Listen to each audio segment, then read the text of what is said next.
ये IL-76 आ गया। हमने खाना वाना खा के उसमें बिठा दिया गया। उसमें 3 पायलट थे, एक मेन पायलट, एक को पायलट, वो एक गनर। जो को पायलट था वो हमारे साथ रहा था। मैंने पूछा सर कहाँ ले जा रहे हो, कुछ तो बताओ सर कहाँ ले जा रहे हो कारगिल के बारे में। बोला सर जी हमें भी कुछ पता नहीं कहाँ ले जा रहे हैं, क्योंकि युद्ध के समय में किसी को लोकेशन पता नहीं होती कहाँ जाना है। सब कुछ जो आदेश मिलेगा वो ऊपर ही मिलेगा, बाय एयर में, हवाई जहाज में आपको आदेश मिलेगा। हम करीब 400 व्यक्ति अपना सूटकेस उठाए, उसके अंदर बैठ गए। लगभग 1 घंटा 20 मिनट के बीच में हम लोग श्रीनगर उतरे। मेरा देखा हुआ था श्रीनगर, मैं सन 1990, 91, 92 में वहाँ रहा था। और जो कश्मीर फाइल जो हम मूवी देखते हैं वो हमारे सामने घटित हुई थी। वो हमारे भी मित्र 3-4 मारे गए थे उसके अंदर। वहाँ उतरे, मेस में खाना खाया, वहाँ पर गाड़ियाँ खड़ी थी कि कहाँ जाना है।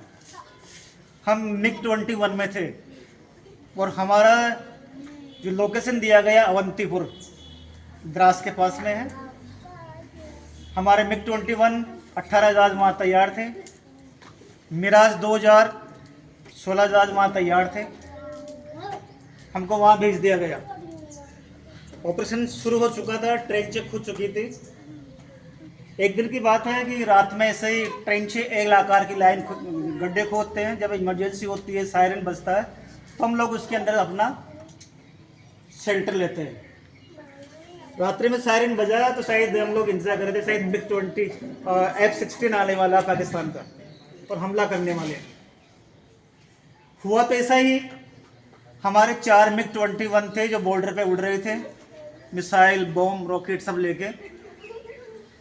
जो F-16 ने हमारे जहाज को लॉक कर दिया। लॉक का मतलब है कि F-16 काफ़ी एडवांस जहाज है, अमेरिका का जहाज है। हमारे जहाज पुराने MiG-21, उसका पूरा सिस्टम आसमान में ब्लॉक कर दिया। उसके सारे गेट सिस्टम वगैरह फेल हो गए। अब वो कहाँ जाए। फिर ATC पे मैसेज मिला तो हमारे मिराज उड़े यहाँ से, अवंतीपुर से। हमारे मिराजों ने F-16 को लॉक किया, उनके जहाज़ों को ब्लैक कर दिया और हमारे 4 MiG-21 को लेके आए। कुछ समय बाद हम लोग बम लोड कर रहे थे। एक साइड में स्टार बोर्ड, जिसको हम लोग दाएं साइड बोलते हैं, उधर सार्जेंट यादव थे। वो हाइड्रोलिक क्रेन थी, उस पर लोड कर रहे थे 500 kg का बम।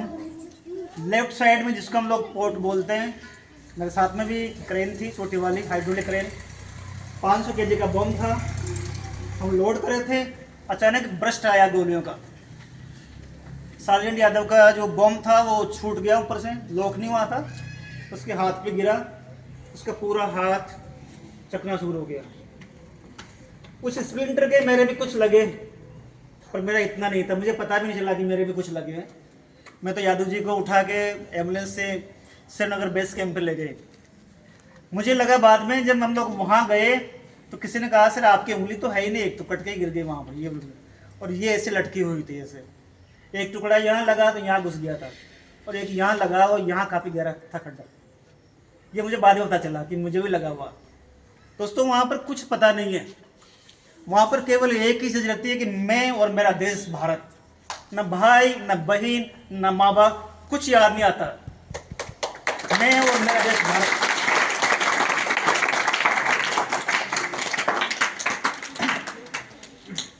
काफ़ी समय ले लिया मैंने आपको, इतना कहूँगा।